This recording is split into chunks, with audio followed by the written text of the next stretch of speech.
Here's the thing. I think a lot of people get it twisted in a sense. They get confused what self-love is really about, right? Some people, and this I'm seeing this a lot on, for example, on TikTok, they're doing a lot of hashtags when they are posting their body or their transformations. Many times when it's about people's looks or when it's about what people are doing in terms of self-care, that people are calling it self-love. But I just simply wanted to address the concept of self-love and what it really means. What it means to me and what it means in terms of my practice and what I teach my clients. All right, so I always teach that there are three components to self-love. And the first one is reflection, okay? And what I mean by reflection is this is where you're taking the time to sit by yourself and reflect on your life and see how your history, right, your past has impacted who you are today in terms of how you're living, right, the decisions that you're making, the thoughts that you're thinking, the emotions that you're feeling, and how it's impacting your relationships every day, right? The reflection part is a super important key component of self-love, right? So rather than self-love being something that we're doing in terms of taking a bath or going to get a massage, self-love is really about the relationship that you have with yourself, right? Wanting what's best for yourself, wanting the growth, wanting the development, wanting the improvement in the relationship that you have with yourself, wanting to love your body, wanting to become more emotionally intelligent, wanting to have better relationships, better than you're having right now, right? You want to improve yourself for yourself first and foremost, because you're finding as you're spending time in reflection that your life is not the way you want it to be right now, right? There's something off. There's something going on that is hindering you from becoming the best version of yourself, right? There's something off. And the thing is that most people, they don't know who they are. And I'm sure you can probably relate. There are so many components and aspects of yourself, so many aspects of yourself that you might not even be aware of because you're so hurt. You're so traumatized, you have so much pain, you have so many emotions going on at once. You have a lot of suppressed emotions as well. So there's so much going on. So in this first part, this first component of self-love is really all about reflection, right? Super, super, super important, right? And what needs to happen in order for us to start reflecting? Well, we have to have some type of awareness, right? So a lot of people say, well, how do I love myself? It's hard and this and this and that. First and foremost, we need to be able to see, and we need to be willing to see and look at ourselves and be aware and take ownership of things, right? So then when we start reflecting on things, okay, yeah, this is going on and this is going on, right? While we're using our self-awareness to really look into our life and we're reflecting, we are willing to take ownership of things. Because if we put ourselves in the victim's mindset, right? I teach a lot about negative self-talk, and there are 4 different types of self-talks that people have with themselves. One is the victim, one is the judger, one is the comparer, right? And then there's the blamer too. So we have an internal dialogue with ourselves.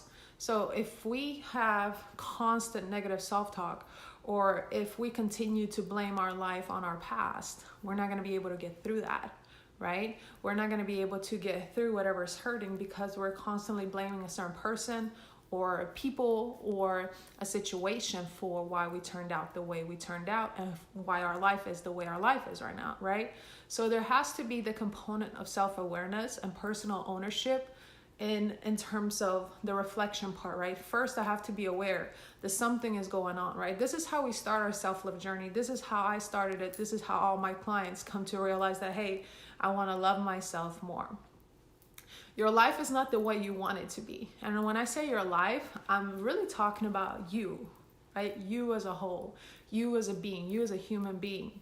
Your life is not the way you want it to be. Not your lifestyle necessarily, not your circumstances, but your life in terms of your internal reality, right? That's what I call your life. This is life, right? Everything else is like accessories to your life. Everything else is different circumstances, different people coming in and out. Those are different things, different parts in your life that come and go, or some stay constant in your life. But when you really want to start your self-love journey, you do it most of the time because you want your life, your internal inner well-being to improve, right? So for me, it was that I found myself being sad a lot of times. I was so sad.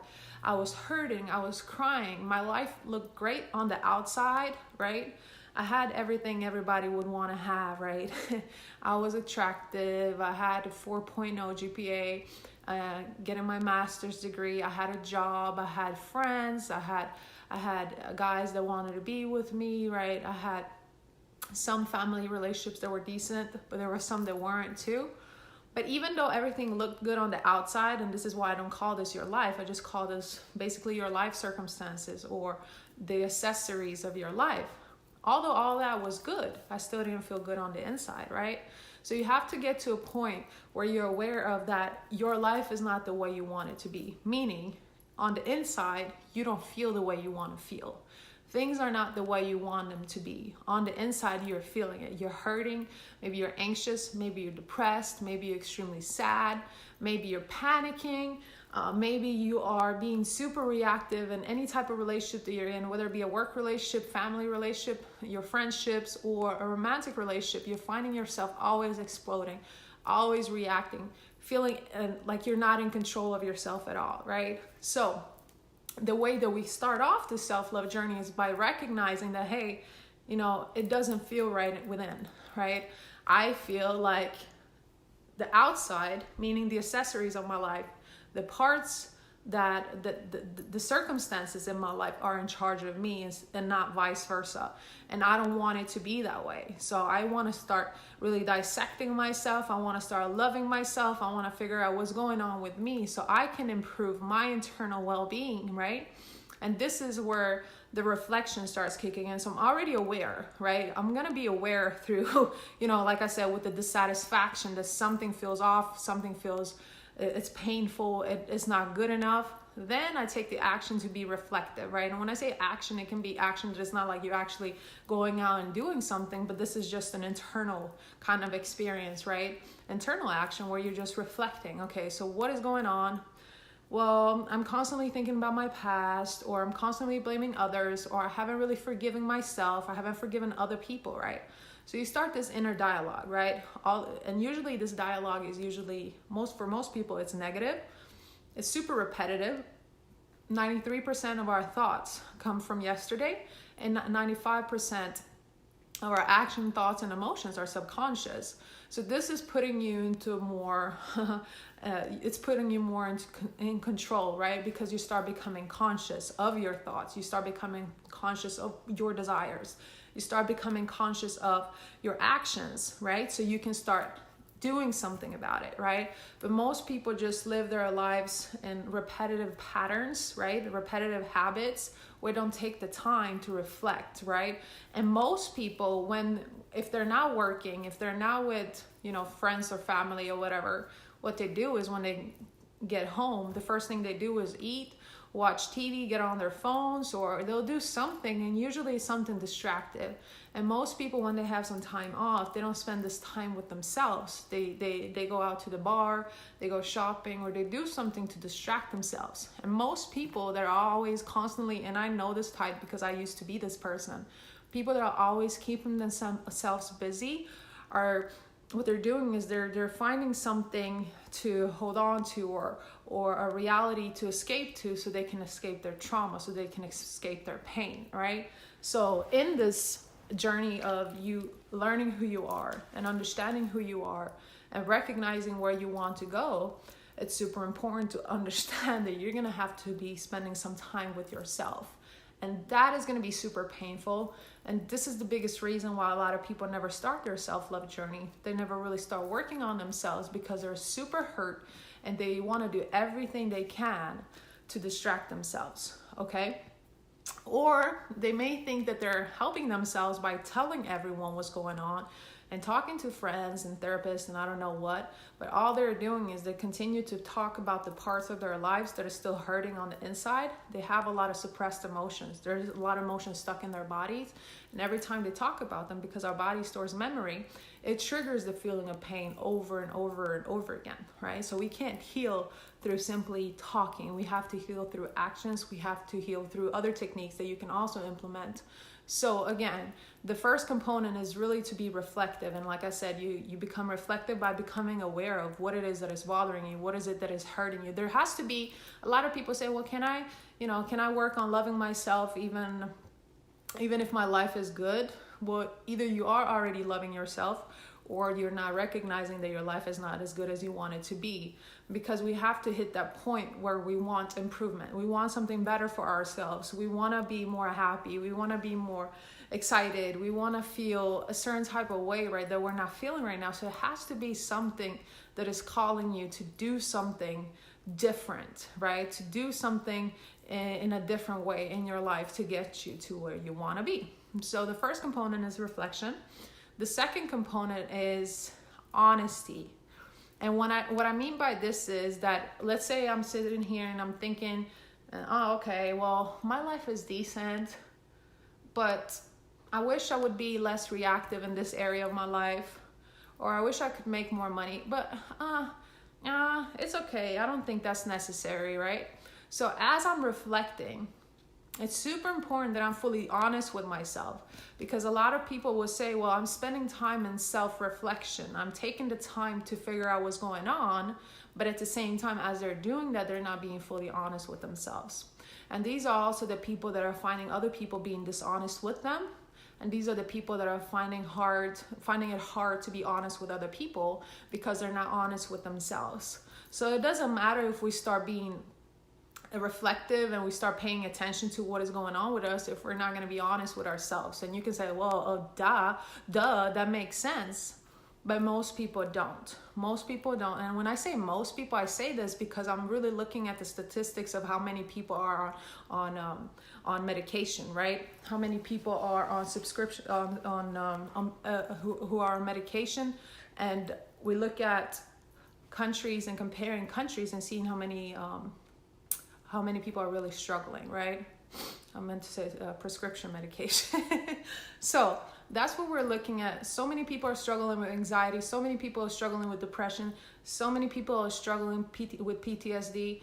Now kids are struggling with these things early as well, right? And it didn't used to be this way. So we can say, well, where is that coming from? So it's important that you as a person, whether you're a mom or your aunt, it doesn't matter if you're just a single person, that you start taking charge of yourself, right? Because you just need to heal yourself in order to transform other people's lives too.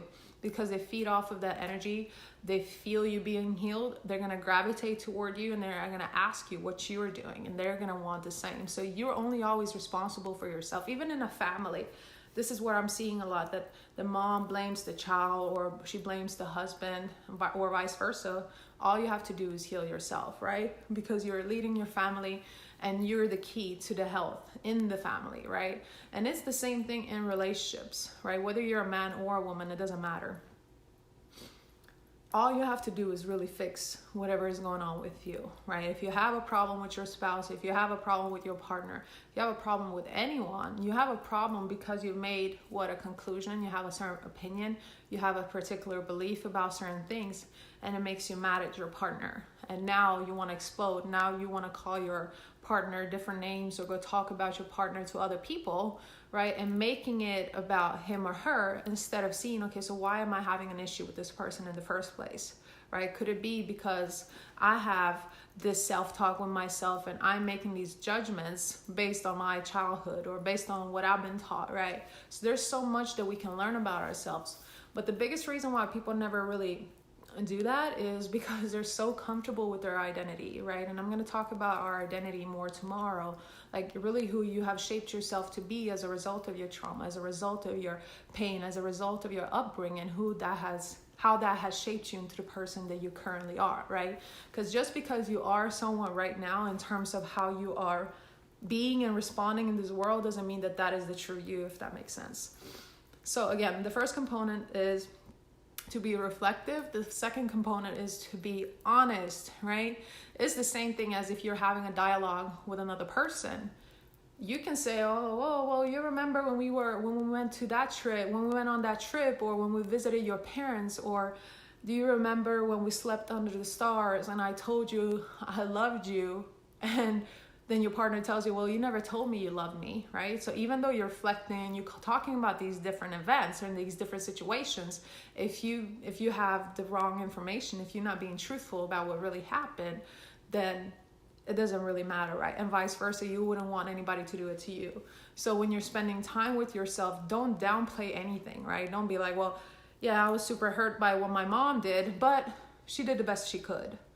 But it was probably my fault, or maybe I'm exaggerating, right? Don't do all that. When you're spending time in self-reflection, you just want to let everything out without judgment, right? This is how you really get this journey started, because we cannot use our logical brain. We cannot analyze how we're feeling, and we cannot really analyze our process to self-love, right? It's a never-ending process. It's a never-ending journey. But we definitely cannot analyze it, because it's going to be different. Just as grief is, it looks different to all kinds of people. Your self-love journey is going to be unique to you too. And it may not make sense to you, and you cannot compare it to somebody else's journey either. Hey, Muj, kakosi. So again, first step is to be reflective. Second step is to be honest. And the third step is to be what? The third step is to take action, okay? And what I mean by this is that once you've spent time in reflection and you've recognized, okay, so I'm not happy with my life, I don't feel good on the inside, I wish I could have a better relationship with my partner, I wish I could have a better relationship with my spouse, or my children, or my coworkers, or my team, right? Or with my parents, or whoever it may be. Once you're clear about that and you're really honest about it, now the third part is going to be, okay, so what are you going to do about it, right? What are you going to do about the fact that you have realized that this is something that bothers me, this is something that I want to improve, this is something that I want to change, and it would benefit my life if I did that.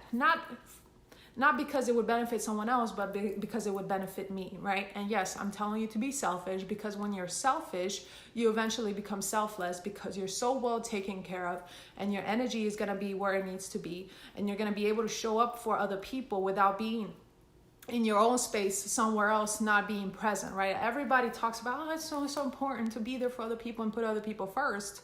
But when you're putting yourself last, you're draining yourself, you're putting yourself somewhere completely different. And when you're around people, you're not going to be able to love them. You're not going to be able to be present with them. You're not going to be able to help them, elevate and to the levels they want to elevate, because you haven't, filled your own cup first. So it's super, super important.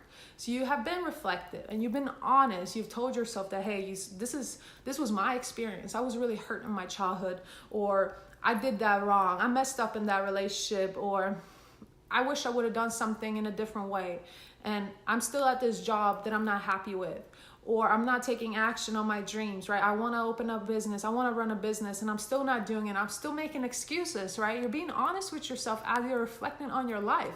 You're not happy with it, right? Some people get to this part, but what happens after? They don't do anything with it. They just stop there, right? They're reflective and they're honest, and then they just stop there.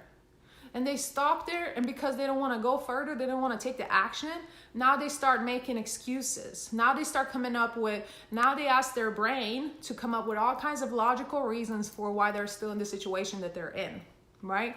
And that goes against your responsibility to yourself, right? When we talk about self-love, your responsibility to yourself is to always, every day, check in with yourself. Always, every day, be honest with yourself, and every day take action on what you need the most, right? And my clients will tell you many times this means not to do anything at all. It's a hard lesson for me to learn. I was really trying to escape from my trauma by always keeping myself busy, always doing something, always needing to work, always needing to clean, always needing to cook, always needing to do something, always needed to be in some type of action to distract myself from really spending the time with myself. Most people don't want to spend time with themselves. This is why they get so butthurt when somebody breaks up with them, because they're feeding off of that person. They're needing that person to validate them, to give them the love and the attention and affection that they're seeking, that they have inside of them, but they're not giving it to themselves. So they're depending on this outside person to give them this. ridiculous, right? And so when that person gets in trouble, or that person is in a bad space in their life, or when that person doesn't want to be with them anymore, now that person is the enemy. Instead of you giving to yourself at all times what it is that you're needing, right? That is the point we want to be at. That's where we want to be. So if we're reflective and we're honest, but we don't take action, we feel stuck, right? This is what people call stuck. We're never really stuck. We just continue to do something. You're still taking action, but you're taking action in the wrong direction of what you are asking from yourself, right? If you know that it's important for me to start my own business, or it's important for me to be a better partner, or it's important for me to build healthier relationship at my workplace, or it's important to me to write a book, or it's important to me that I start working on my emotions, or it's important to me to travel the world.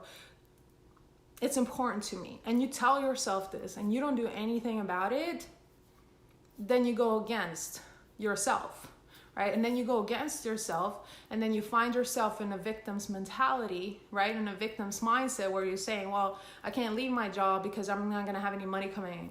I can't leave my partner because we have some good times, right?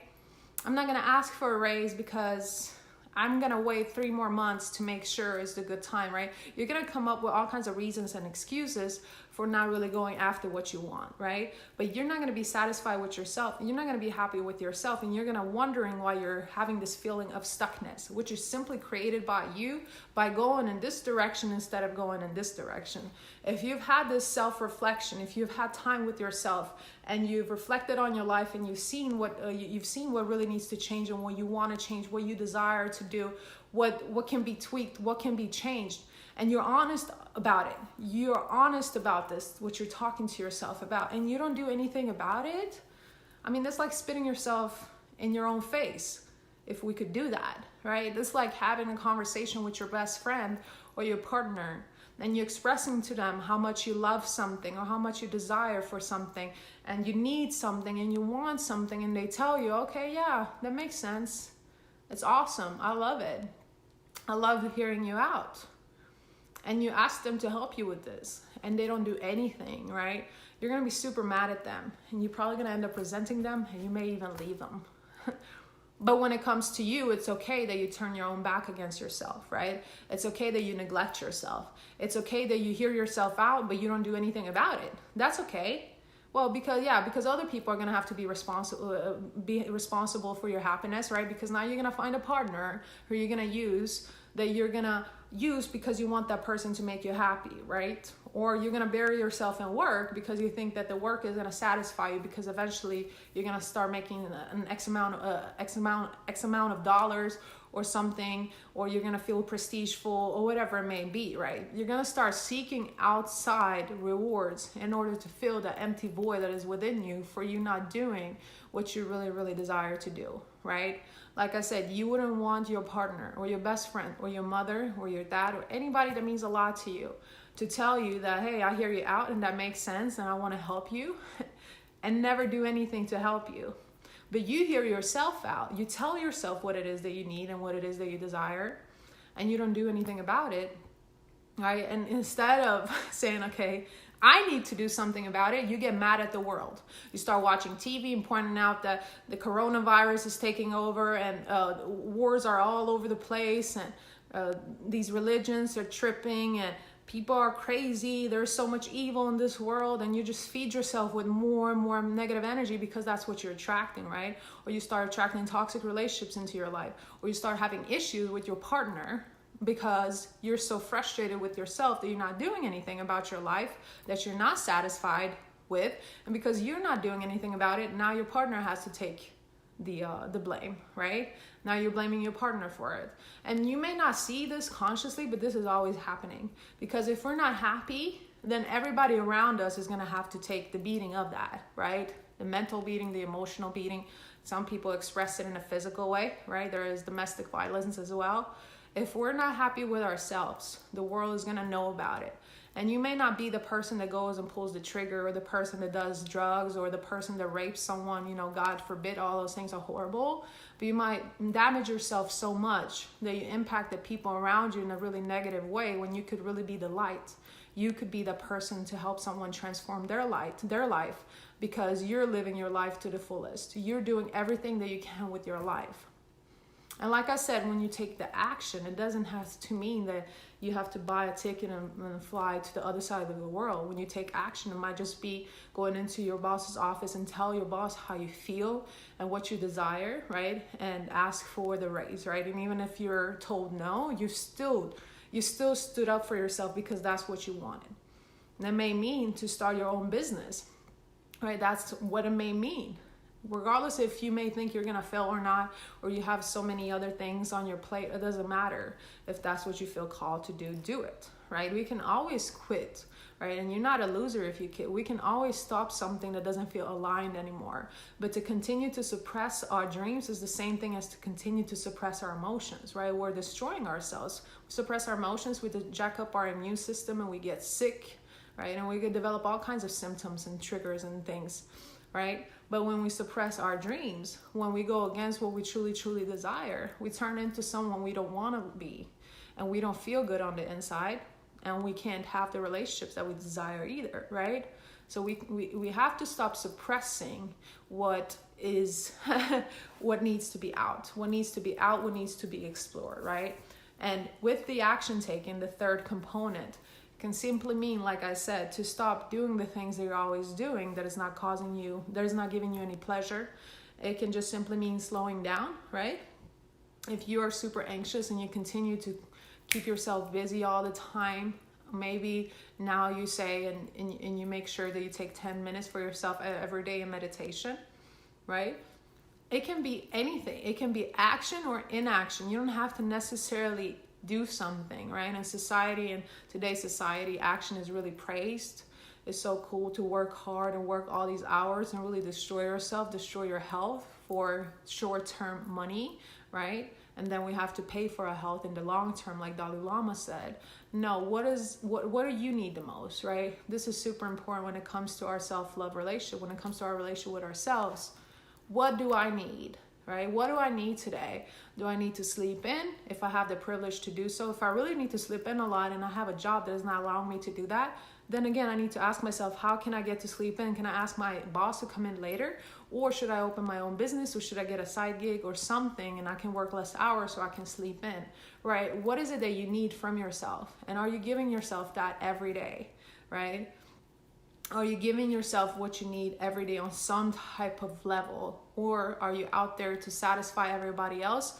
Are you out there just living your life just automatically, like on autopilot, right? Super dissatisfied, thinking that you have to do everything you're doing because you're afraid what's going to happen if you let go, because you're not going to know who you are anymore, and you're not going to know who you're going to be able to turn to if you do things differently, right? So these are some of the questions that you can start asking yourself, and this is all part of your self-love journey too. All the things that I'm saying right now, just really starting to ask yourself questions. What do I want? What do I need? What am I happy with? What am I dissatisfied with? What do I want to do more of? What do I want to do less of? What kind of relationships do I want to have in my life, right? How do I want my health to be? Where do I want to go? What places do I want to visit? What kind of impact do I want to make? And how do I want to feel? That's the most important thing. How do you want to feel every day? Are you feeling the way that you want to feel? And if you're not feeling the way you want to feel, again, the reflective part, then the honesty part, why you're not feeling the way that you want to feel.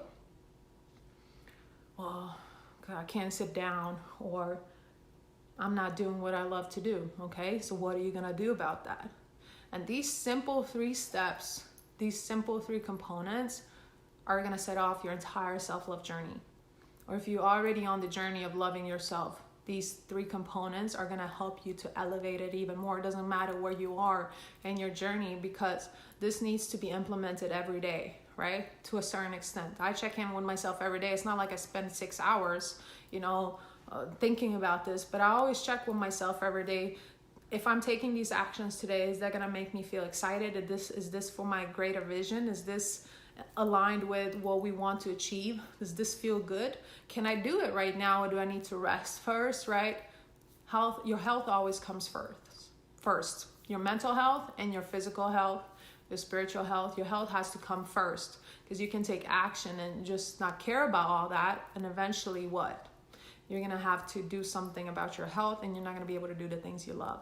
So you always have to put yourself first, checking in with yourself every day. Like I said, even if you're already working on yourself, these 3 components are super important to start implementing into your daily life.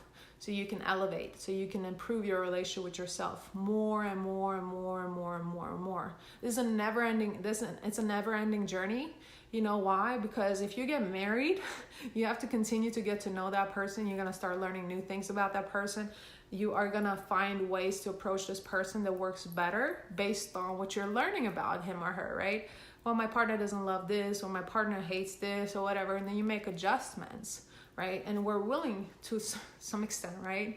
Not so much, because everybody's getting a divorce nowadays, but we're willing to adjust and make changes when it comes to our partners, but not so much when it comes to us. When it comes to ourselves, it's kind of like, okay, whatever, girl, or whatever, dude, you know, we'll figure it out. We just continue to do the same darn thing, even though you clearly have expressed to yourself that you need something else. You need something better. You need something different. And you don't do it for yourself, right?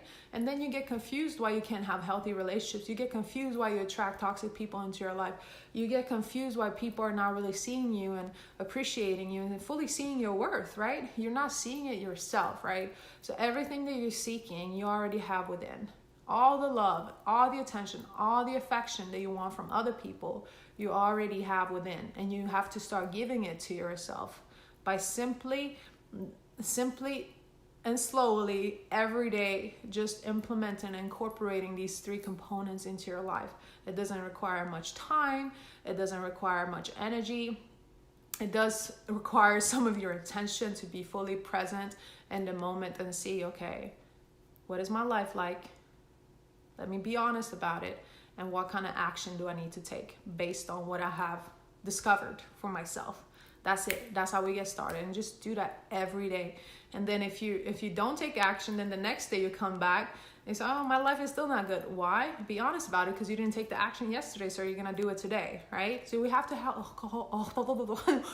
hold ourselves accountable, right? That's the only way we can make improvements, right? And then, of course, eventually, as you go on this journey, you discover that there are going to be people who are on a similar path in life as you are, and then coming together and really chatting about it and holding each other accountable really magnifies it and makes it easier to be on the self-love journey when we have other people around us that are wanting the same for themselves, right?